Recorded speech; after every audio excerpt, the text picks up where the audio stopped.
He says, I will hear from heaven, I will forgive their sin, and I will heal their land. So I want to spend some time on what it means to humble ourselves, to pray, to seek His face, and to turn from our wicked ways. And so we're going to go to James chapter 4. And in James chapter 4, I'm going to put it to you in two different passages because I want you to see it in the normal, what you would read as normal scripture. And then I'm going to show you with the Message, kind of the common everyday language to see how this really applies. James writes in James chapter 4, verse 6, but he gives more grace.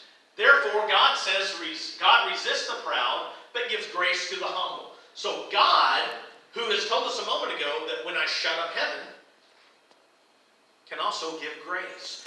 I'm going to tell you something, as Baptists, that's our favorite word. We love grace.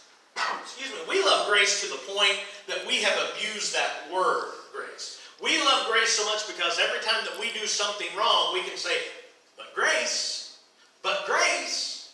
Paul has asked us in Romans, does grace mean that you have the freedom to sin willfully and to sin anytime you want? Absolutely not.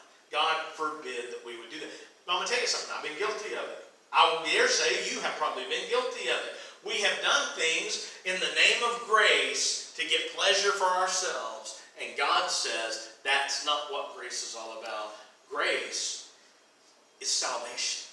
Grace is getting you out of the desire to live like the world. God's grace gives you a purpose and a meaning to say, quit getting wrapped up in the world, quit seeking for pleasure, quit living for yourself, quit doing this, quit doing that, and start living for Jesus. That's what grace is all about. So he gives more grace, and he says, God resists the proud, but gives grace to the humble. Everybody say the humble. He gives grace to the humble.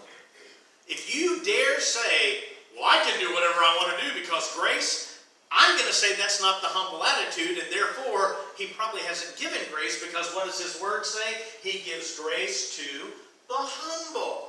So let's look at it in contemporary language. And what he gives in love is far better than anything else you find.